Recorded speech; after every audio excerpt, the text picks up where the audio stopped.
Então, aqui a gente vai começar conheça o bichon havanês. Eu vou abordar a história em 3 momentos, que seria a origem comum, a etimologia e a identidade da raça. Pois para começar a entender o bichon havanês, a gente tem que conhecer a origem da raça e esse ancestral comum que tem em todos os bichons, né? Então, a família bichon, que é a primeira seção do grupo 9 da FCI, bichons e raças semelhantes. 6 raças estão reconhecidas e classificadas como tal nesse grupo. São elas um bichon maltês, de origem mediterrânea, o bichon bolonhês, o bichon frisé, de origem do Tenerife, das Ilhas Baleares, o bichon havanês, da ilha de Cuba e as Antilhas espanholas, o coton de Tuléar, da África, Madagascar, e o louting, que é o pequeno cão-leão, que é de origem continental, europeu, né? Franco, belga, alemão, holandês. Também está essa variedade mais nova, que é o bolonka, que é uma variedade russa, e o reconhecimento ainda está em processo. Essa é a família bichon, né? E são cães todos parecidos. Porém, também se sabe que houveram outras variedades já extintas outras versões desse mesmo cãozinho, né? Se fala do bichon da Manila, nas Filipinas, que outrora foi uma colônia europeia na Ásia, cujo nome deve-se ao monarca, o rei Filipe II da Espanha. Filipinas, Felipe. Um bichon do México foi conhecido e também o bichon do Peru, aqui mesmo na América do Sul. Essa gravura que eu encontrei, que é um retrato de uma menina com um cãozinho bichon, com um maltezinho, né? Com um blanchete, e é uma pintura chilena. Então, eu acredito que é o que poderia ter sido um bichon do Peru, já que eles tinham um virreinado compartido do Peru e do Chile. Vamos falar, então, da origem espanhola. Essa teoria da origem espanhola da raça, ela está bem aceitada hoje em dia e está bem sustentada por 2 autores, mais que nada, que é a cubana Zoila Portuondo Guerra e o escritor espanhol Eduardo de Benito. Eles fazem escritos há muitos anos, são historiadores, então eles fazem muitas pesquisas sobre as raças espanholas. Ambos, os 2, fazem uma relação entre os lugares de desenvolvimento das diferentes variedades do grupo bichon, né, da seção bichon, dos cães bichon, com o território baixo domínio da coroa espanhola de Aragão, desse mesmo rei Filipe, que deu origem ao nome das Filipinas na Ásia. Eles relacionam, as investigações deles relacionam o apogeu desses cãezinhos nesse período. O império desse rei Filipe II durou mais de 500 anos, durante o século XII e XVII. Ele reinou soberano um império, aí que está o mapa, ele reinou soberano um império intercontinental, que chegou a incluir a Península Ibérica, grande parte do Mediterrâneo, a Península Italiana, colônias na África, Ásia, nas Antilhas, que seria o Caribe, né? E era conhecido como o reino onde o sol nunca se punha. Ou seja, era um território... Espanha, vamos dizer assim, Espanha era um território muito vasto, era um império muito vasto, onde o sol nunca se punha. Aí vai a relação Aí esses autores relacionam quando começam a aparecer e ser populares esses cãezinhos bichons, esse ancestral comum dessas raças que a gente já nomeou mais em cima, eles relacionam com a expansão desse império, né? A disposição desse império pelo mundo, porque então eles observam, existem pinturas e relatos de cães nas diversas colônias dessa Espanha tão grande, não é? Aqui para relacionar com a Espanha, aqui a gente tem uns quadros do pintor Goya, que é de 1746 a 1828, e retrata... Aqui é um quadro cotidiano, mas os outros dois são pessoas nobres, uma infanta e uma duquesa com cãezinhos bichons. Eles, na Espanha, para esse momento, a gente já vai entrar para essa parte, que é a etimologia. Mas antes eu vou finalizar. O Aristóteles, a primeira pessoa que colocou nome nesses cãezinhos que começaram a aparecer no Mediterrâneo, nesse Mediterrâneo que estava baixo domínio espanhol. Bueno, Aristóteles foi o primeiro que deu nome para eles, né? Então, em 370 a.C., tá? Aristóteles os descreve com características basicamente similares, comuns entre as variedades de bichons atuais, como Melitei catelli ou Canis melitensis. Esse é o primeiro nome que dão para esses cães. Mas, nessa primeira parte da história, eles eram conhecidos como Blanchete, na Espanha, nessa Espanha que eu acabo de contar. A palavra é de origem castelhano e é associada à cor branca, né? Blanchete vem de blanco, podia ser blanquito, mas era Blanchete, que era a cor comum desses cães, né? Vamos seguir aqui.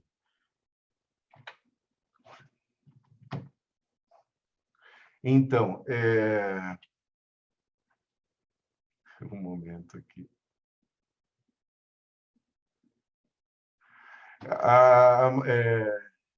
Esse nome foi utilizado por muito tempo para depois ser substituído pela palavra que a gente conhece hoje. Nessa época, nessa primeira parte da história, eles eram os Blanchetes na Espanha. Mas esse nome passa deixa de ser utilizado na Espanha. A Espanha não adota esses cães. Quando começa a desenvolver a sinofilia, a Espanha não adota esses cães para eles. Então, essas raças, essas variedades de cães passam a ser adotadas pelos franceses, pela sinofilia francesa, que os chama de bichon. Aí estávamos, que os chama de bichon. É um nome francês dado e aceitado comumente para essas raças, hoje em dia, né? Acredita-se que a palavra vem a ser diminutivo de barbichon, que já, por sua vez, é diminutivo de barbet. Então, barbet, ok. Barbet, traduzido ao português, é alguma coisa parecida a barbado. Então, era o barbado francês, que é uma antiga raça de caça francesa, o barbet, que é o cão de água francês. O diminutivo dessa palavra em francês, em vez de dizer barbadinho, então era barbet, seria barbichon, e depois eles contraem a palavra barbichon e utilizam unicamente o final da palavra, que é bichon. Essa é a origem francesa do nome dessas variedades de cães. Então, aqui também tem o outro nome antigo, bem antigo também, que é o maltês, que esse a gente relaciona com o Reino Unido, com a Inglaterra. Então, na vanguarda da sinofilia, eles já reconheciam o maltês, porque o bichon já tinha chegado à Inglaterra desde a época de Catalina de Aragão e das relações entre Inglaterra e a coroa de Espanha. É muito antigo. Mas a sinofilia britânica reconhece eles, inclusive antes que na FCI, ou trabalha eles antes que na FCI, com o nome de maltês. O maltês é como o primeiro bichon reconhecido em sinofilia oficial, vamos dizer assim. Então, o maltês é o primeiro nome que é dado a eles em sinofilia. A Inglaterra faz um padrão para a raça e é uma única variedade. Depois eles vão reconhecer as outras variedades quando já a FCI já está trabalhando com eles. é interessante essa parte do nome, porque os ingleses são os primeiros que são os que utilizam oficialmente esse nome, mas eles, nesse contexto, o nome é utilizado por primeira vez no século XVIII para designar esses cães pelo naturalista, biólogo e autor francês Georges-Louis Leclerc. Georges-Louis Leclerc, o Conde Buffon, no seu livro Histoire Naturelle, onde ele descreve 17 raças puras e 13 variedades mestiças, que interessante, classificando entre essas últimas, entre as mestiças, o Chien de Maltais, o cão de Malta. Esse foi, então, o nome utilizado pelos ingleses para a raça. Leclerc propõe a ideia dele que a origem dessa raça, do maltês, é o cruzamento entre pequenos spaniels, spaniels, e um cruze-dobro, ou seria uma segunda geração de cruzamento entre pequenos spaniels, eu imagino como papillons ou falenes antigos, com um pequeno barbet. O pequeno barbet viria a ser um poodle antigo, um pequeno poodle antigo. Essa é a teoria dele, e ele também faz um sinônimo entre o bichon e o maltês, como deve ser entendido. É a mesma coisa nesse momento, são a mesma coisa, são só nomes diferentes. Agora aí a gente já falou do nome, né, de como essa raça foi chamada. Aqui é que eu não tinha adiantado esse slide do Leclerc, que fala que no livro dele, aqui está inclusive a gravura, que é do maltês, e ele dá essa teoria da origem. Agora é a identidade do havanês. Aceitada, então a gente já entende essa teoria da origem espanhola, que essa teoria está bem historiada pela Zoila Portuondo Guerra e o Eduardo de Benito, um senhor espanhol. Então a gente aceitando essa teoria, né, da origem espanhola devido ao seu vasto território, o Blanchete não demora em chegar a Cuba. Aqui a gente tem uma foto de uma jovem cubana, uma muchacha, com um blanquito cubano. E o pintor é Vicente Escobar, no ano de 1797. Super bonita essa imagem. Se fala de duas rotas que levaram o Blanchete, ou o bichon, do Mediterrâneo ao Caribe. Uma em que os colonos italianos migram junto aos seus pequenos cães Barbone, vamos chamar assim, porque os italianos chamam os cães de água de Barbone, para a Argentina, olha que rota. E logo eles emigram para Cuba. Tem outra teoria, ou deve ser, por que não as duas? Outra via de entrada foi imigrantes canários. Canários são os das Ilhas Baleares, que é um arquipélago espanhol, onde está Ibiza, a famosa ilha de Ibiza, e a famosa ilha, e a capital das Baleares é Tenerife. Então, imigraram muitos canários para Cuba. Então, essa é uma das maneiras que devem ter chegado, os canários devem ter chegado com seus cães de Tenerife.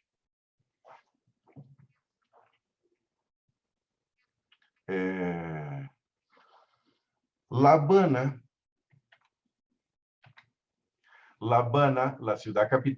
a cidade capital da Cuba, dá nome à sua própria versão latino-caribenha do bichon, desse cãozinho tão de moda no mundo ocidental durante o século XV e XVIII. Cuba era uma capital super desenvolvida e a vida pós-colonial era super sofisticada, e eles copiavam muitos modismos, a maioria dos modismos europeus, as principais obras de teatro e os principais balés se apresentavam na Havana antiga dessa época.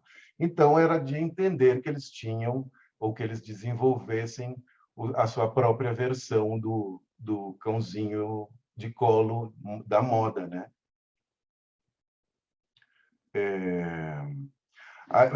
Eles estão, seguindo, falando da identidade da raça, o havanês, sempre se soube, desde muito tempo, eles estão classificados, eles separam, alguns autores separam essas variedades de Bichon, de Blanchet antigo, e já desde a primeira exposição de cães que teve em Paris, em maio de 1863, eles fizeram parte de um grupo chamado Petit Caniche de Luxe, onde estavam incluídas as raças Bichon de La Havana, Bichon do Peru, Bichon maltês e Bichon das Baleares. Então, o Bichon das Baleares deveria ser aí o Bichon frisé. Então, essa identidade do havanês já é bem antiga. Em gravuras também, eles estão diferenciados dos outros, do Bichon maltês e do Bichon das Baleares, do Bichon de pelo frisado.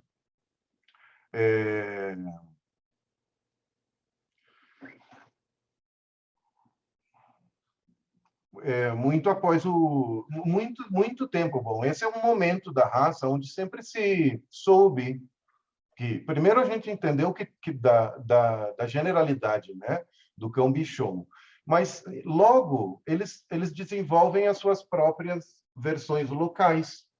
E desde que começam a ver ou se sabem de versões locais, existe uma versão cubana e se sabia na Europa e chamavam eles de Cuban White ou Blanquito de La Havana e eram conhecidos. Sempre se soube, mas nessa época não é a sinofilia atual, não existiam padrões, nenhum exposições.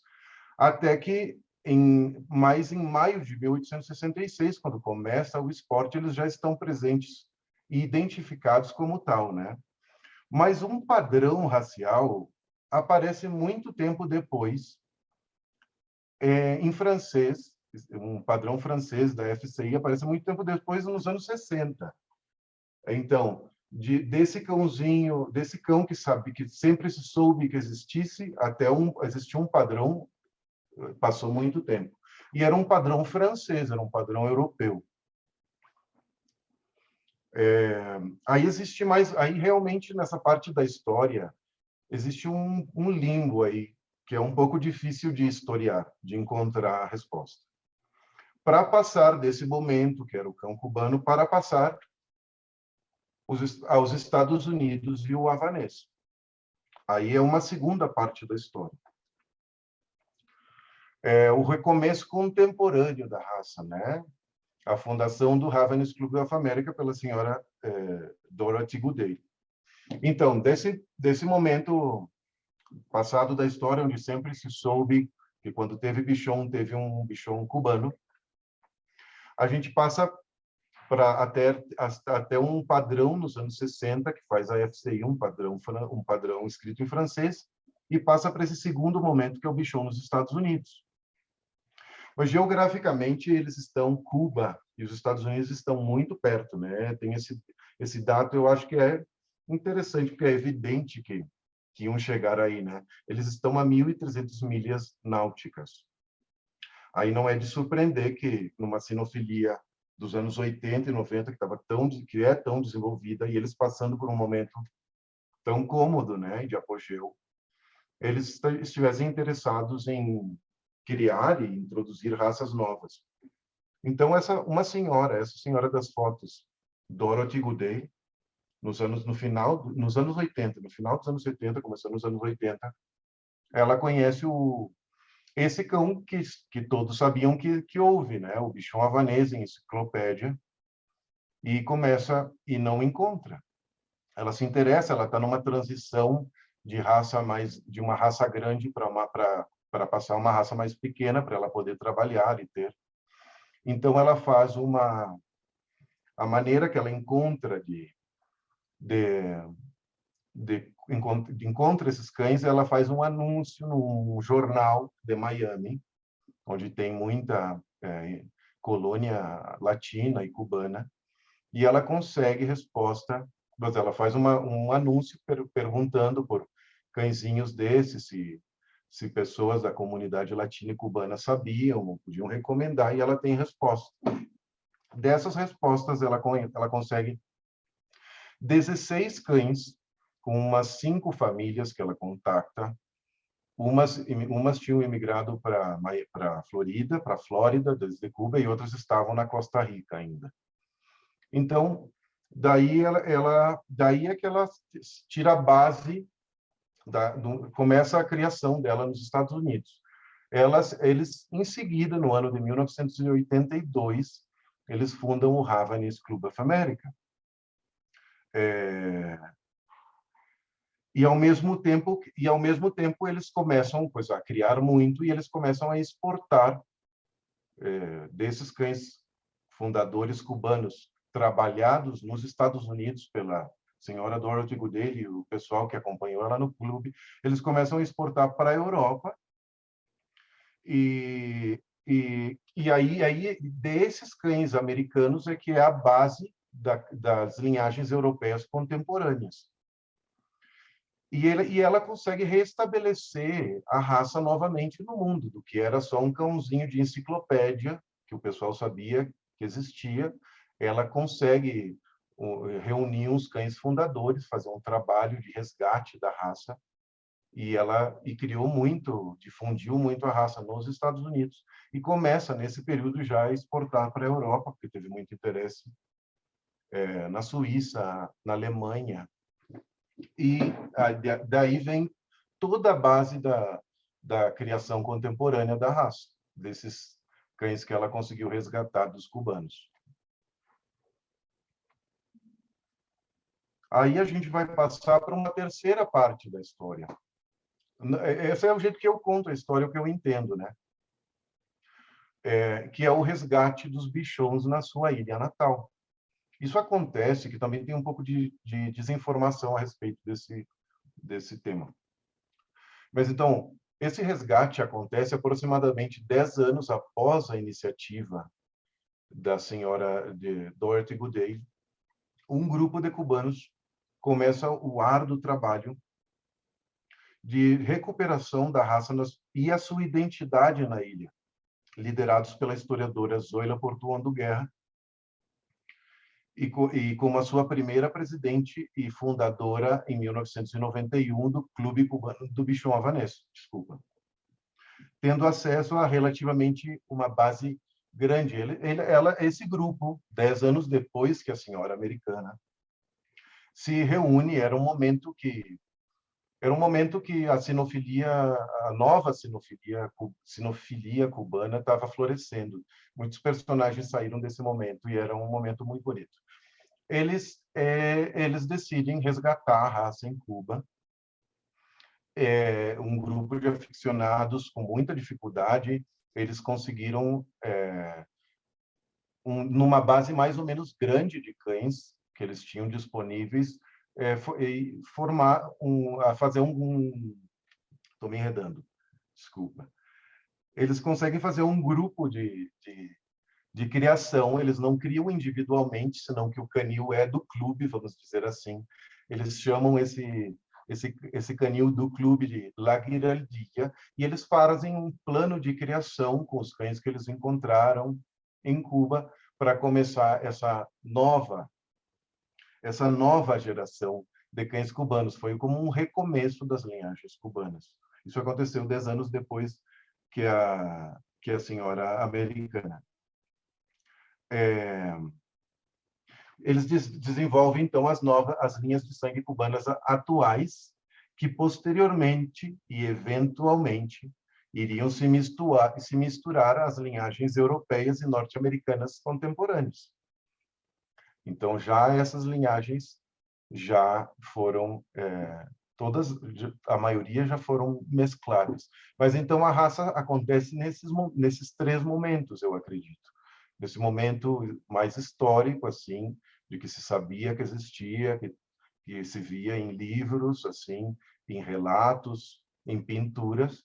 Depois tem um momento que não existe a raça, vamos dizer assim, até que essa senhora americana decide resgata de uma base cubana e desenvolve mesmo a raça.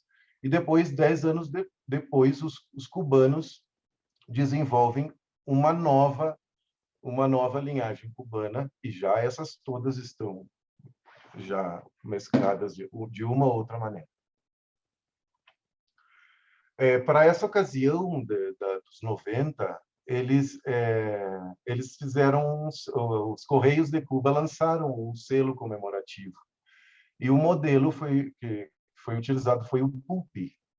Esse cachorrinho, curiosamente, não curiosamente, esse cãozinho é um dos que mais teve descendência em muitas linhagens na Europa e nos Estados Unidos e na América Latina também. É um cachorro bem emblemático da raça. Ele não só serviu para o selo, mas ele está nas linhagens de muitos cachorros. Mas não são as linhagens mais antigas. Essas linhagens cubanas são as linhagens a partir dos 90, né? As mais antigas são as americanas. Então, aí vamos começar agora com o padrão comparado, os padrões comparados. Aí a gente vai fazer uma leitura no padrão FCI e eu vou complementar com algumas partes. Então, as partes que eu considero que são de características de tipo, né, de tipagem. Eu não vou abordar com comparativos de bom e não tão bom, para dar uma orientação mais positiva, assim. Então, eu vou só os detalhes que eu acredito do padrão, que eu acredito que são mais importantes, eu vou me estender utilizando os outros padrões, que vai ser o do AKC, aí vai estar nos slides a sigla do AKC, que é o Ravenous Club of America, e o AKC, o American Kennel Club, e o BBCH, que é o Clube Cubano do Bichon Havanês. Aí, esse padrão que eu vou utilizar para me estender, esse padrão foi feito nesse movimento dos anos 90, no Clube Cubano do Bichon Havanês, que foi um trabalho super bem feito, super bem detalhado. Mas esse padrão não é reconhecido por nenhuma entidade, já que o Bichon Havanês, o país patrono é a FCI, eles têm o estándar da FCI, não é o estándar, o padrão cubano, vamos chamar assim. Mas esse é o que eu vou comparar. Quando vocês verem CCBH, é o padrão cubano. Então, esse é o padrão da FCI, aí é como ele está classificado. Essa foi a última data de alteração. Ele, desde os anos 60, que é o primeiro estándar que encontram da raça, as alterações realmente são mínimas e nada tão importante assim, mais coisas de letra aqui de fundo. E essa imagem do cãozinho é o modelo o desenho do padrão americano, já que o padrão da FCI não encontrei um desenho. Mas esse cãozinho é um cão alemão, então não tem problema. O breve resumo histórico do padrão da FCI. Eu acho que, bueno, vamos então lá. Essa raça é originária da região do Mediterrâneo Ocidental e desenvolveu-se ao longo da costa espanhola e italiana. Parece que esses cães foram introduzidos cedo em Cuba pelos capitães italianos das grandes travessias. Por engano, a principal cor, habano, bege, desses cães deu origem à lenda de que seria uma raça originária na Havana, capital de Cuba. Aí essa parte não é um pouco contraditória, dependendo do jeito que você entende. Habano, na tradução a português, deu tabaco, mas habano é o begezinho, assim, tá? Por isso que eu coloquei bege. E aí eles relacionam, o que eles falam aí é que eles relacionam a palavra habano com a cidade capital de Cuba, que é La Habana, mas igual de todas as maneiras, é claro que eles reconhecem a origem cubana, né? Eles não dizem que é a origem habaneira, mas é a origem cubana. Aí a gente tem o breve resumo histórico do AKC, que eu acho que aporta detalhes interessantes. Então, diz: o bichon havanês é um cão pequeno e robusto, de grande charme, um pouco mais longo do que alto e coberto com uma pelagem abundante de pelos longos, sedosos, ondulados e não aparados. Sua cauda é como uma pluma e ele a carrega livremente curvada na garupa. Nativo de Cuba, o havanês evoluiu ao longo dos séculos do mimado cão de colo da aristocracia para o que é hoje o animal de estimação preferido para os habitantes dessa pequena ilha. Então, aí eles reconhecem super o AKC, a origem cubana do bichão havanês. A identidade cubana, né? Porque a origem é mediterrânea, mas essa identidade cubana mesmo. Então, vamos seguir aqui com aparência geral.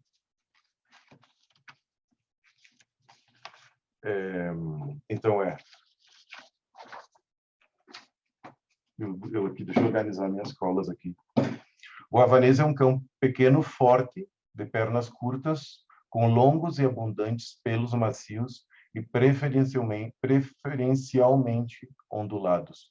Seu movimento é livre e elástico.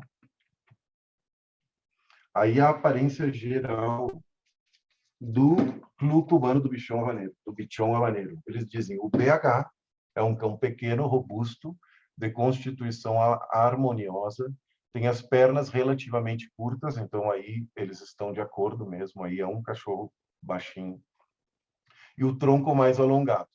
Seu corpo está completamente coberto por uma pelagem longa, sedosa e ondulada, que pode ter cores variadas, embora a mais comum seja o marfim e o branco.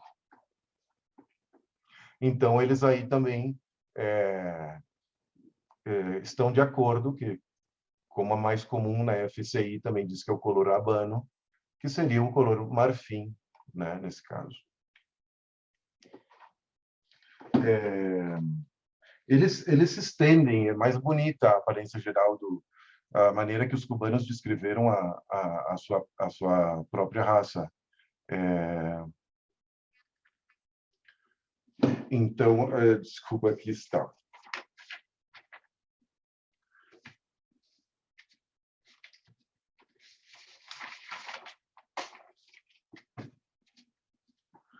Ele carrega, eles seguem descrevendo o bichão havanês, quando eles falam que a cor mais comum é o marfim e o branco, apesar de que eles são coloridos, né? Aí eles seguem descrevendo o bichão havanês dizendo: carrega a cauda ereta em forma de pluma em cima da região lombar, sem tocá-la. Ou seja, não é uma cola aplastada. É um cão de temperamento vivo, alegre, corajoso, empreendedor, afetuoso e muito inteligente, que move altivo a sua cabeça. Seu passo é animado, livre e elástico. Eles aí dão detalhes aí em aparência geral, também detalhes da movimentação e da cola, né? E aí a gente já vai seguir com o FCI, né? Aí a gente já vai seguir com o FCI as proporções importantes. Aí, então, está dito que o comprimento do focinho é igual à distância entre a depressão nasofrontal, stop, e a protuberância occipital. Igual para igual. Na cabeça. No corpo, diz que a relação entre o comprimento do corpo, medido a partir da ponta do ombro até a ponta da nádega, ou isquion, seria, a altura e a altura na cernelha, a relação dessa medida de comprimento, a altura da cernelha, é de 4:3. Então, aí, claramente, nos dá uma proporção de um cachorro retangular. Nisso, os três estándares que a gente está dando que a gente está olhando, realmente todos os estándares estão de acordo. Nessa proporção do corpo, eles são cães retangulares. Sem exageração, eles dão esse detalhe ligeiramente, mas são retangulares. Então, aqui, nesses slides, eu quero passar para vocês aonde há um pouco de controvérsias na parte do padrão. Então, a FCI é bem clara, com uma proporção de cabeça de focinho igual que o crânio. Aí a gente vai ver a proporção do padrão cubano. Aí a gente vai ver a proporção do padrão cubano, que é um crânio. O crânio, o focinho, mantém uma proporção de 4:3. Ou seja, não é igual o tamanho do focinho com o tamanho do crânio, é um focinho mais curto, ou seja, a distância entre o stop e o occipital de 8 centímetros, eles são bem específicos no padrão cubano. É de 8 centímetros e é maior do stop até a ponta do nariz, que são 6 centímetros. Eles colocam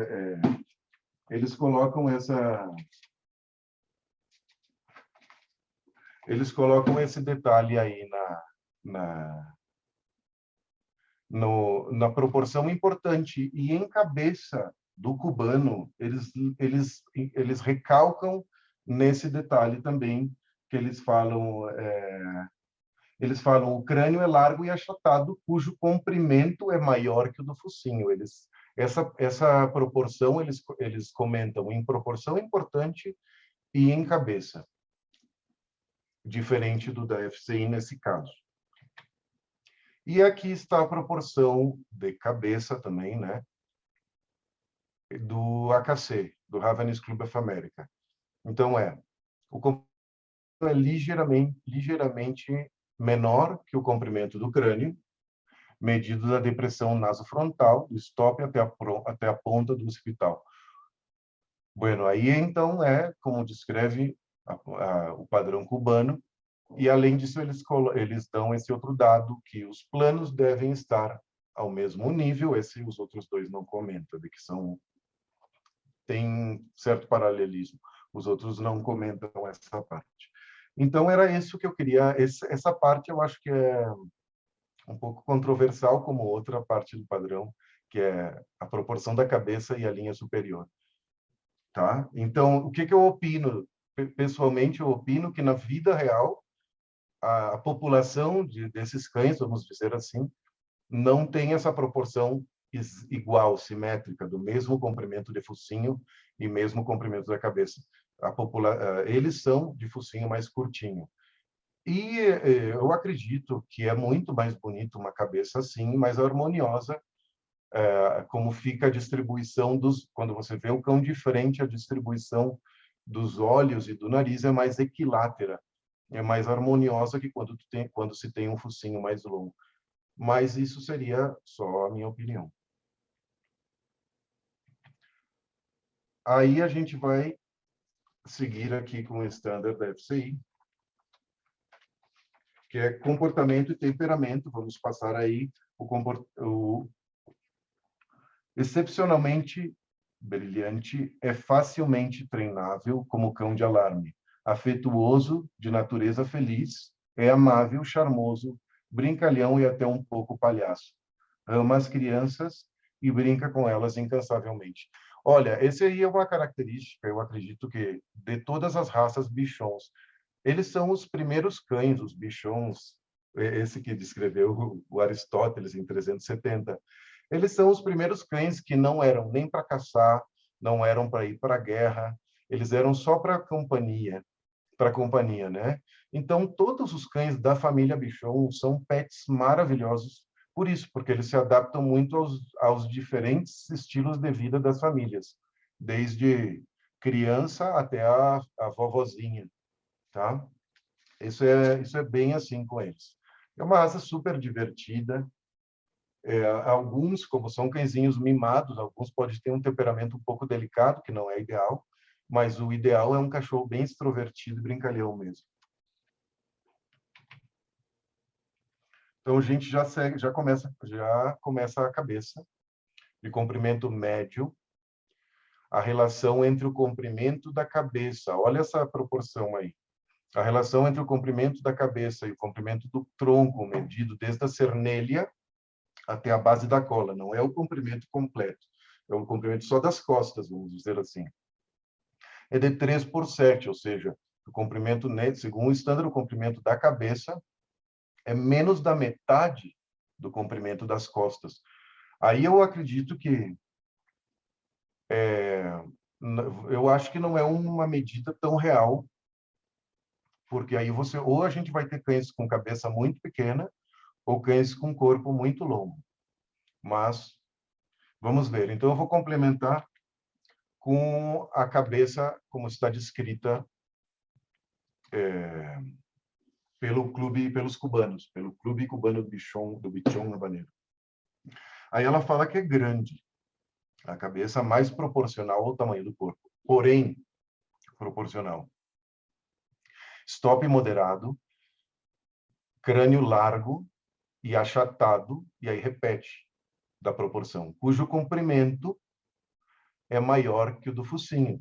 A depressão nasofrontal, o stop é moderado. Bom, aí então eles têm essa descrição da cabeça e a gente vai seguir com a expressão facial. No padrão FCI, segue com trufa, preta ou marrom.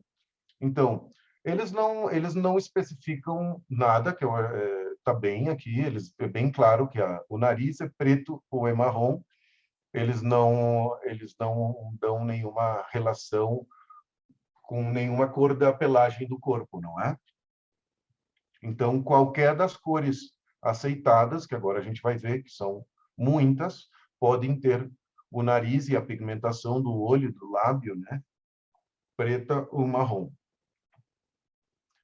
Do AKC, referente a esse tema, eles sim, aí é por curiosidade, eles sim relacionam a cor da pigmentação tem que estar relacionada com a cor do corpo. Ou seja, o cão, para ter o nariz fígado, os lábios fígados, ele tem que ter uma marca chocolate, que é como chama o havanês, está classificado, o marrom do havanês está classificado como chocolate.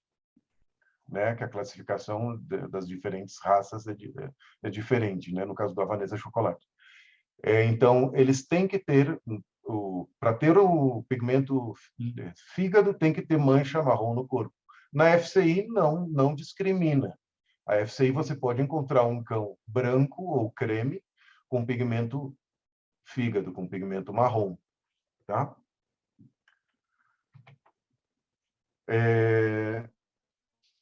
Bom, eu acho que vale a pena, vamos seguir lendo, eu acho que vale a pena a gente passar pela a descrição da FCI. Me enredei aqui outra vez com minhas colas. Mas a descrição da FCI da cabeça. Então, vamos seguir aqui, diz, a região craniana. A região craniana de plano de plano a ligeiramente redondeado, o crânio. O crânio de plano a ligeiramente redondeado, largo, testa ligeiramente elevada, visto por cima é redondo na parte traseira e quase reto e quadrado nos outros 3 lados. O stop é moderadamente marcado. Esse também é parecido como o padrão cubano descrevia a cabeça. Então, agora sim, vamos já saindo da parte da cabeça. É importante a cabeça, mas não é considerado um ponto crítico da raça.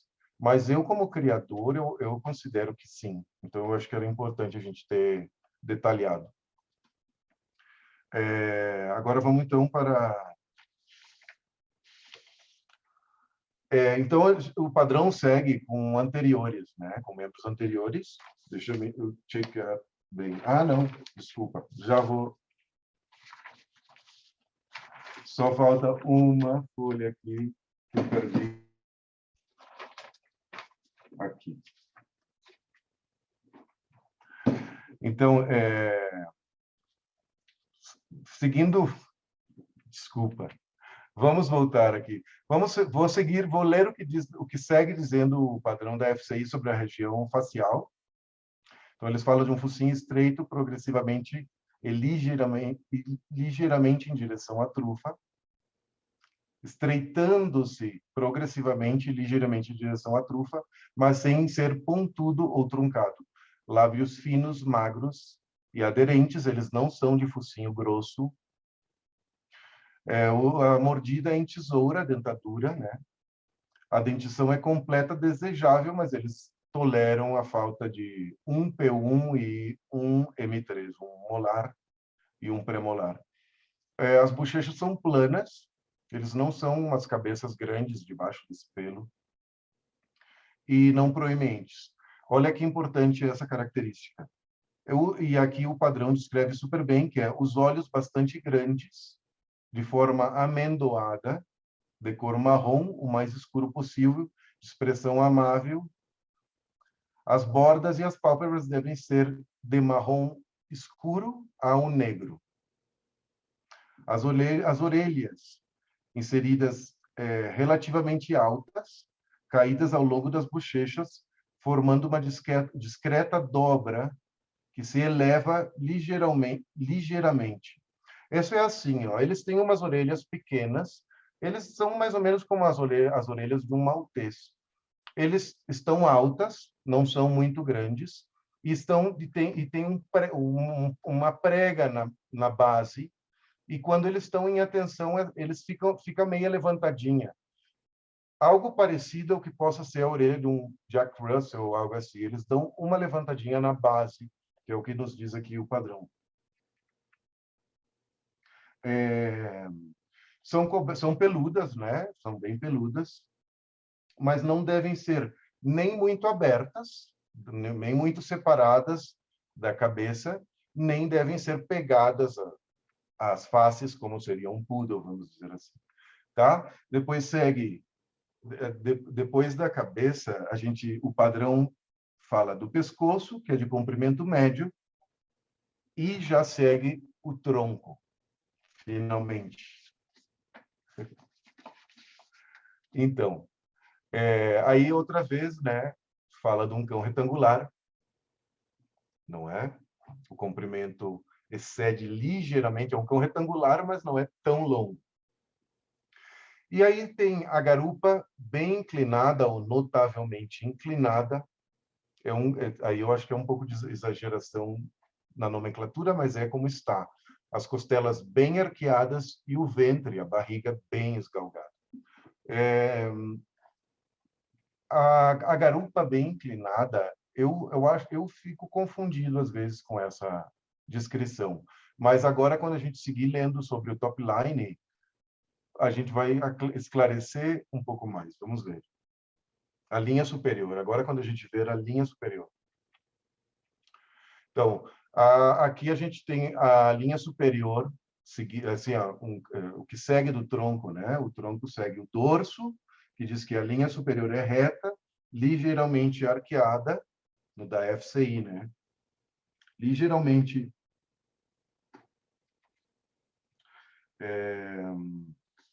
linha superior reta.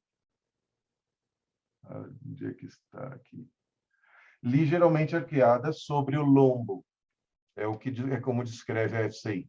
Aí olha como descreve o Clube Cubano, o CCBH.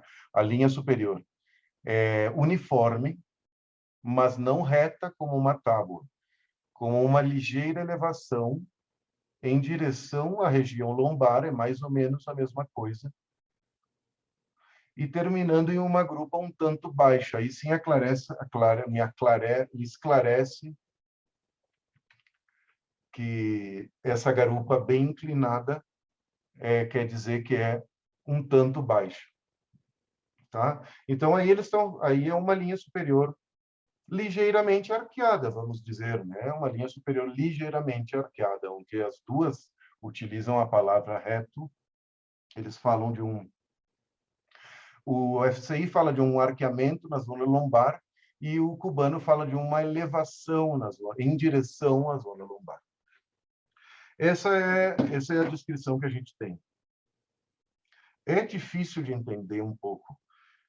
E também a gente tem uma ideia bem difundida pelo padrão do American Kennel Club, ou seja, bem difundida na comunidade da raça, vamos dizer assim, que é essa descrição do AKC, que é uma linha superior característica eleva-se ligeiramente da cernelha à garupa, resultado de uma angulação moderada dianteira e traseira, combinada com membros anteriores, tipicamente mais curtos. Então, o AKC descreve uma linha superior que se eleva da cernelha assim a grupa, ou seja, de uma garupa mais alta, que é diferente da descrição dos outros, né? Que eles não falam de uma garupa mais alta. Eles falam de um arqueamento na zona lombar, o AKC fala de uma garupa mais alta. Aí eu tenho como dado também extra o primeiro standard, essa senhora americana que eu descrevi para vocês na história do Dorothy Goodale, ela consegue reconhecer o trabalho dela primeiramente no United Kennel Club. Então, o primeiro padrão reconhecido contemporâneo da raça, que é do United Kennel Club, também está inspirado nesse padrão francês dos anos 60. Ela descrevia a linha superior como reta, mas não nivelada. Só descrevia assim. Era reta, mas não era nivelada, era levantada. Bueno, aí tem essas duas descrições, são três, mas a FCI é bastante parecida com a descrição cubana, e aí eu mostro para vocês a ideia do AKC, que é bastante difundida, né? Eu acredito também que acontece, nesse caso das linhas superiores, que é também o que pode influenciar, assim, também é o estilo da apresentação. Enquanto que, quando você apresenta cães na FCI, você deixa eles numa pose mais esticada, e a linha superior vai bater mais com essa descrição da FCI. E quando apresenta no AKC, você tem o cão mais recolhido, é mais como um tema da estética, de como eles entendem ou veem a raça. Você deixa o cão mais recolhido e eles imediatamente se veem com a garupa mais alta. Eu acho que se você pegar um Shih Tzu, um Maltese e deixar mais recolhido, fica assim. Então, o AKC tem essa estética aí do cão de garupa mais alta.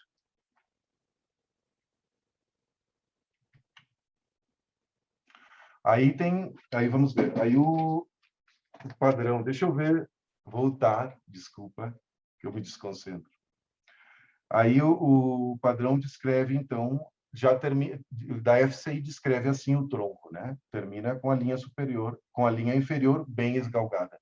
Eu acredito que não é bem esgalgada, pode ser, de repente, relativamente esgalgada. Mas isso não é um ponto crítico para nada, né? Então, a gente já segue para uma característica que, sim, é importantíssima na raça, e é uma característica de tipo mesmo, que é a cauda. Então, a cauda é portada alta, em forma de bastão pastoral, com a extremidade superior curva em forma de espiral, ou preferencialmente enrolada sobre o dorso, é guarnecida com franjas de longos pelos sedosos.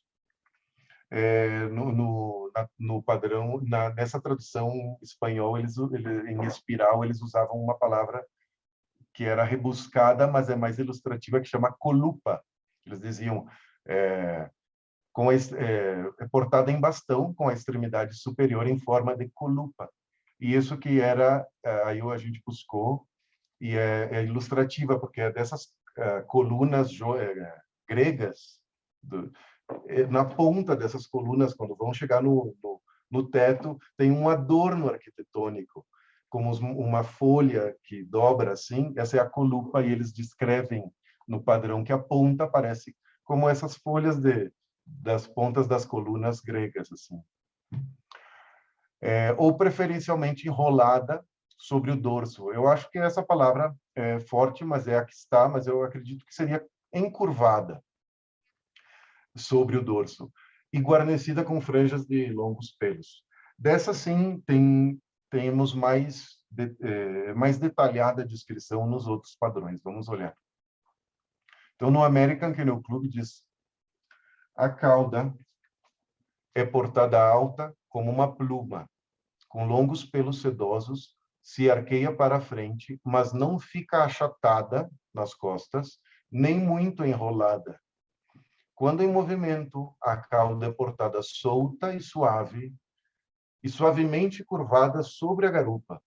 O longo tufo de pelo pode cair para frente ou para os lados do corpo. O AKC também, na aparência geral, também faz um comentário disso. Sua cauda é como uma pluma e ele a carrega livremente curvada na garupa. Tá? Essa é a descrição do AKC. Então, não, eles deixam bem clara que não é uma cola tão perto do corpo, não. Idealmente, não é uma cola tão perto do corpo. É mais solta. E aí a gente tem a descrição cubana. Solta, de implantação baixa, em forma de sabre, de modo que os pelos... Sabre é a espada, essa sim, né? A espada curvada, né? De modo que os pelos longos que o cobrem abrem-se na linha dorsal em forma de pluma. Outra vez eles nombram a pluma. A pluma tá, a forma de pluma está nesses 3 padrões aí, né? É grossa na base e fina na ponta. O cão a carrega bem erguida em cima do dorso, sem tocar o corpo. Eles aí são específicos. Mais parecida à descrição do American Kennel Club. Sem tocar o corpo. O jeito de portar a cauda expressa muito claramente o temperamento vivo desta raça. O bichon havanês usa a cauda como leme e contrapeso no movimento, agitando-a ao passar, como uma bandeira. Seu comprimento é de 18 centímetros. Eles colocaram medidas em algumas partes e é interessante.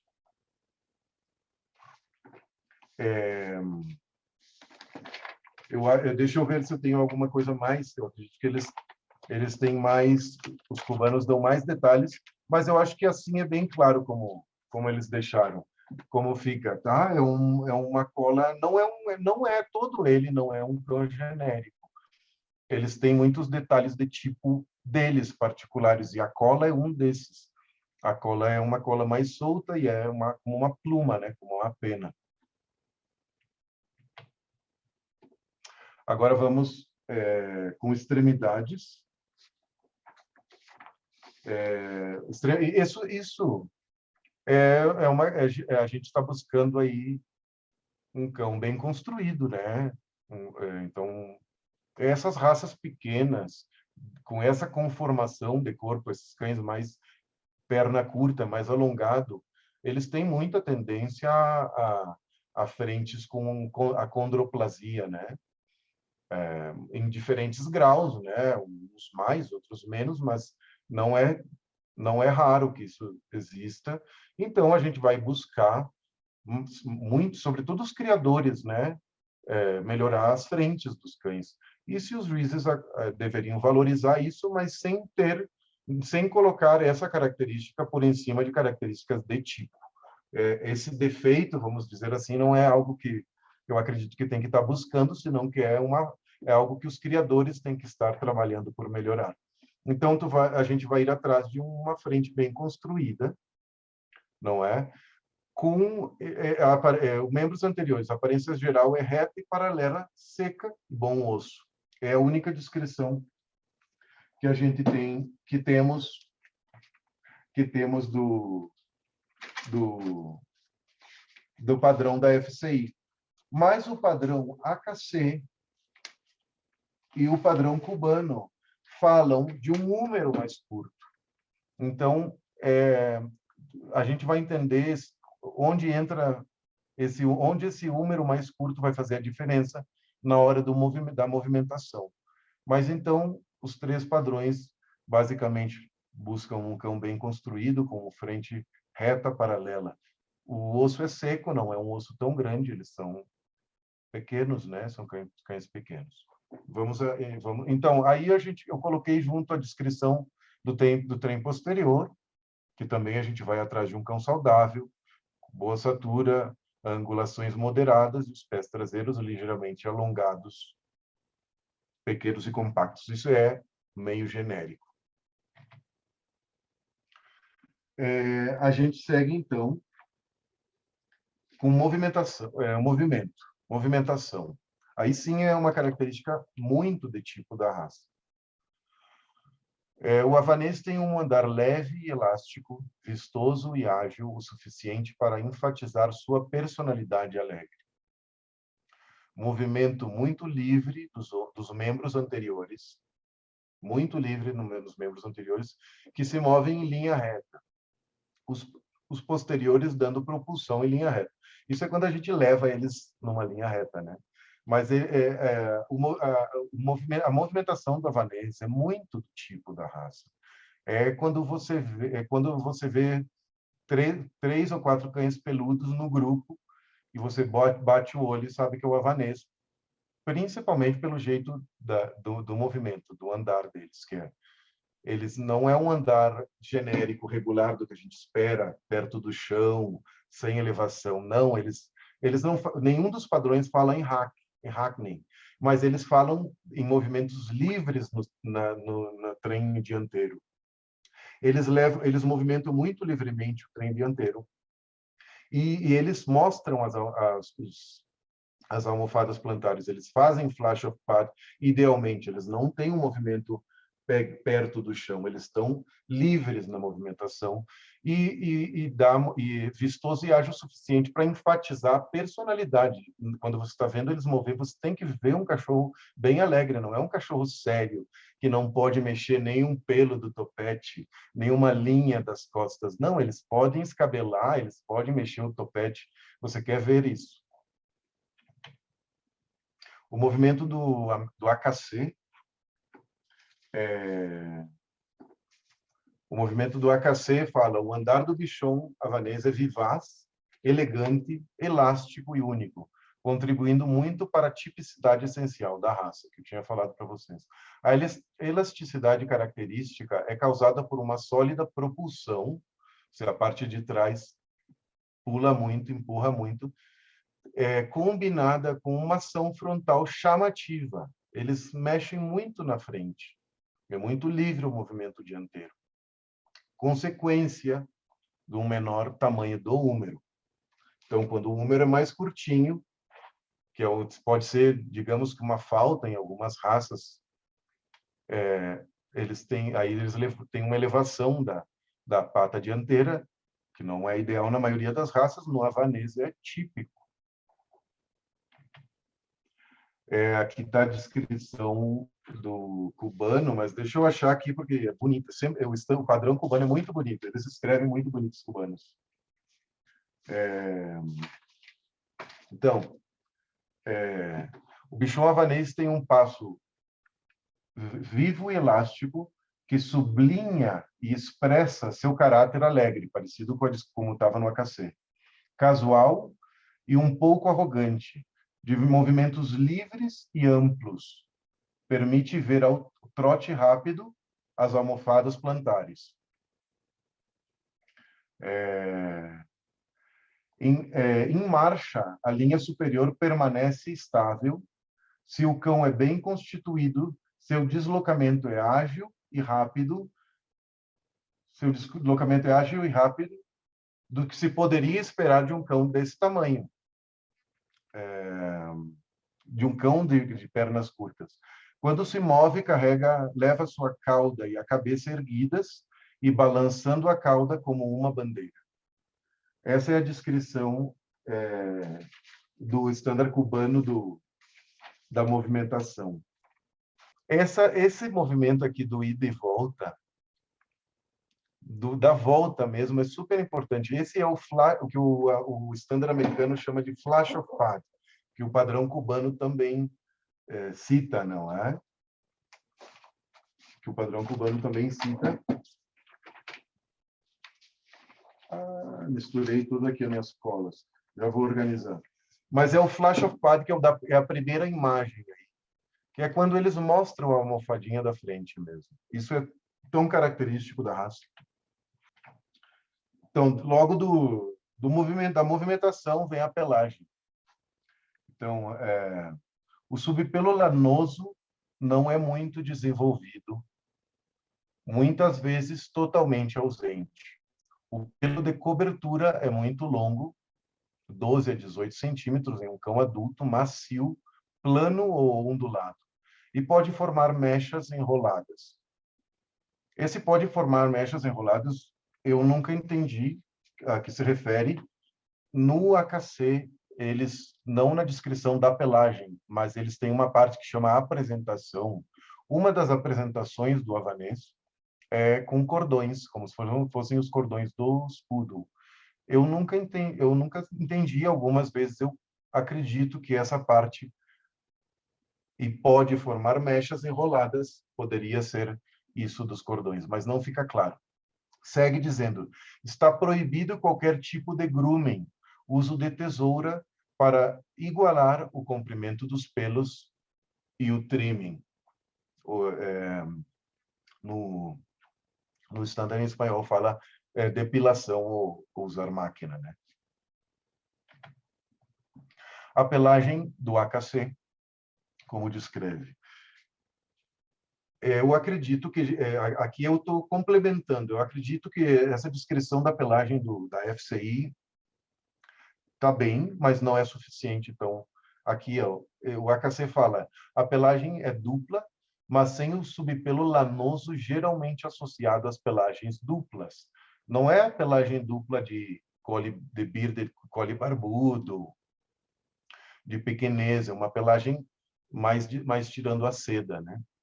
Então não tem não tem esse pelo grosso e um subpelo lanoso, não. Se vê como uma única capa de pelo, tá? Em vez disso, em pelagem dupla. Em vez disso, é macio e de textura leve em todo o corpo, embora a pelagem externa seja um pouco mais pesada. Eles descrevem assim, quando você fala com os criadores americanos, que tem muitos dessa raça, eles falam que é sedosa, mas é leve. Então, quando vocês veem a seda, digamos, do York ou do Maltês, você levanta, esse pelo cai, porque é pesado, é um pelo pesado. O pelo do havanês é sedoso na textura, mas é leve, tu levanta e ele não vai cair imediatamente, ele é leve, ele fica vaporizado, ele vai cair mais tarde, ele vai cair em seguida.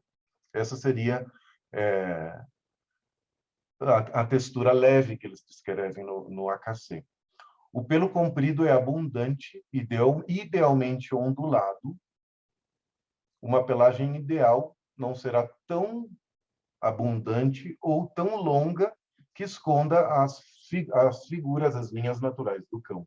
Eles não podem ser tão peludos. Isso é uma coisa que acontece, né? Que de quando descrevem as raças ao começo e como evoluciona a população dessa raça, muitas vezes em geração a tamanho, em geração a pelo, é maior, né? Então, já com os cuidados que tem com eles, com o manejo, que cada vez vai se adaptando mais, pois a gente encontra cães peludões, né? Mas não pode ser tão exageradamente como para perder as linhas e não conseguir identificar eles aí rápido. A pelagem, os cubanos descrevem... Ai, se eu pudesse encontrar um cubano de novo, eu vou conseguir. Os cubanos descrevem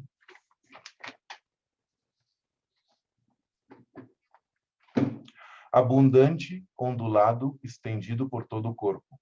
O pelo do bichão havanês é macio, sedoso e tem um brilho especial que lembra as conchas de madrepérola. A madrepérola é a mesma pérola, né? A concha, a ostra essa que tem, quando abrem essa ostra, tem um material brilhante dentro, né? Como neon, que muda de acordo com a luz que você coloca e tem muitas móveis, peças feitos com madrepérola, joias, bijuterias, e é o mesmo material que recobre as pérolas, né? Eles comparam com isso, os cubanos. É especialmente abundante o pelo, é especialmente abundante na cabeça, onde os tufos das orelhas, das bochechas e os que cobrem os olhos se misturam às mechas do pescoço. Essa é como a estética do bichon lá em Cuba, né? São com muito pelo na cabeça e eles gostam que seja assim. E eles não são tão penteados, então esse pelo está bem grande em cima da cabeça e se mistura com o pelo do pescoço. Aí eu tenho... Essas imagens são dois cães nossos. A maioria das fotos são cães nossos, do canil Tenetumbal.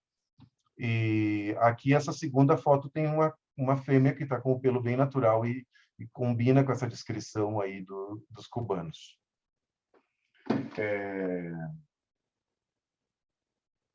Eles seguem dizendo, os pelos do corpo, no entanto, não devem tocar o chão.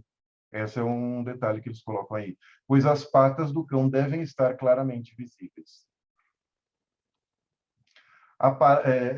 Aparar o pelo das almofadas dos pés, região anal e genital, e recortar os do rosto para que possa ver os olhos. Esse trimming é o único trimming que é como aceitado numa raça com uma estética muito natural. Então, é o único que se fala, né? Mas numa raça onde se vai encontrar, nessa descrição da pelagem, vai se encontrar muita variedade.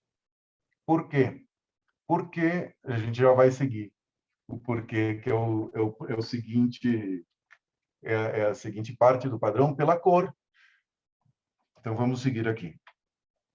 A cor, diz no padrão FCI, é raro completamente branco puro.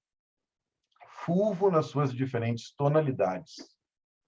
Admite-se ligeiramente um esfumado, que seria o sable, um encarvoado. É preto, marrom, marrom havana seria um bege, cor de tabaco e marrom avermelhado. São admitidas manchas nestas cores listadas. Ou seja, manchas não especifica tamanho de mancha, descrevem as cores que existem e dizem que manchas são permitidas. E marcas marrons em todas as suas nuances são permitidas em... Vamos aqui. Vamos ler aqui, que fica mais fácil para mim aqui.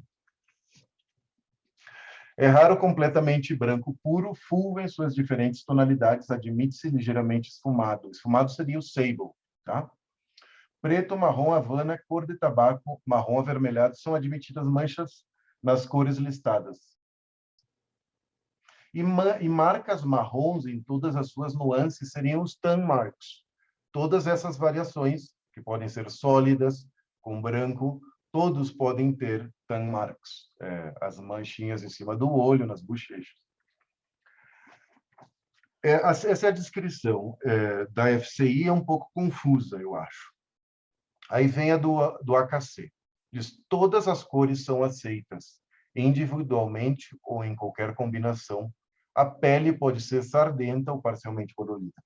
Bueno, essa é uma das razões, uma das duas principais razões que a gente vai encontrar tanta variedade na raça. Porque aceitam todas as cores. Mesmo com que não fique tão claro no da FCI, na prática aceita todas as cores. E no padrão cubano também diz, as cores predominantes no BH são o creme claro e o branco marfim. Aí é uma contradição com o da FCI, que diz que rara vez são branco. Bueno, mas se admitem todas as cores, aí repete, ou seja, todos os padrões admitem todas as cores nessa raça, e combinações possíveis, desde que o cão esteja bem pigmentado. Então, por que tem tanta variedade na raça? Porque admitem todas as cores. E o que acontece? Quem trabalha com pelo e quem tem experiência com pelo e cria cães de pelo sabe que cada cor vem com uma textura diferente. Uma ou mais de uma textura diferente, mas não são iguais.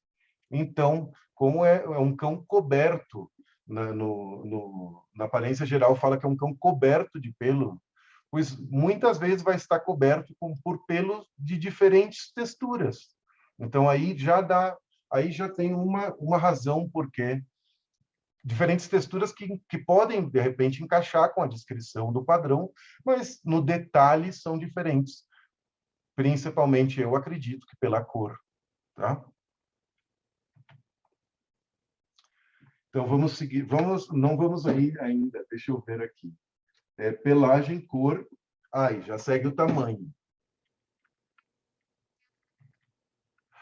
Então, o tamanho O tamanho também. O tamanho também em todos os padrões, é similar.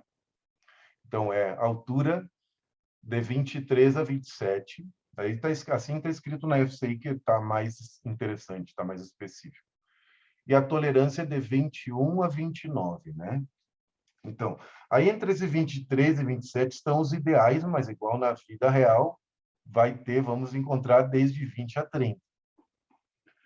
Aí é outra razão de tanta variedade. Aí eu tenho nessa foto, que é um cão nosso competindo, o grandão, está ao lado de um cão que a gente já utilizou na criação, esse chocolate que está atrás, meio cinza, que é bem pequeno. Reparem que diferentes são os dois cães. Quase parecem duas raças diferentes, né? Aí eles têm cores diferentes e tamanhos bem diferentes. Então, olha, o padrão dá uma diferença muito grande do cão mais pequeno para o cão mais grande, valendo, na mesma, competindo juntos. Então, o que acontece? Junto com essa variação no tamanho, vem certas características relacionadas ao tamanho, né? Então, nos cães mais grandes, você vai encontrar ossos mais pesados, muitas vezes você vai encontrar cabeças mais alongadas, mas também vai encontrar os lindos olhos amendoados, são mais fáceis de encontrar nos grandes. E características que você vai encontrar comumente nos pequenos? Você vai encontrar cabeças e olhos com tendência a ser mais redondas, não é? Você vai encontrar ossamenta mais leve. E, bueno, isso condiciona o tamanho, condiciona certas características, e eu acredito que o juiz tem que lidar com essas variantes, porque o padrão aceita. O padrão aceita tanto um tamanho amplo quanto todas as cores, né? Eu acredito que aí a gente passou, com dificuldade, parece. Aí a gente passou pelos pontos que eu considero importantes do padrão da FCI, e a gente detalhou nos pontos de tipo, que eu acho super importante destacar. No demais, seriam generalidades. Espero que tenham gostado. Aqui, essa é uma foto de 2016, faz tempo, com alguns cães nossos. Aí aparece muita variedade, ó, a variedade da raça, e é uma linhagem bastante trabalhada. Então, mesmo em linhas bem trabalhadas, você vai encontrar muita variedade.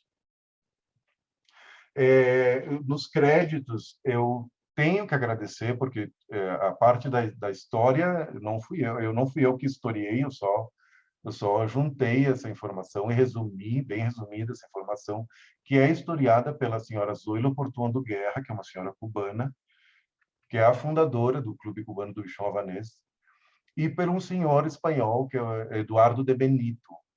Ele tem um site que se chama Candil Sinófilo, onde ele publica os escritos dele sobre sinofilia, história da sinofilia mundial e as raças indígenas espanholas.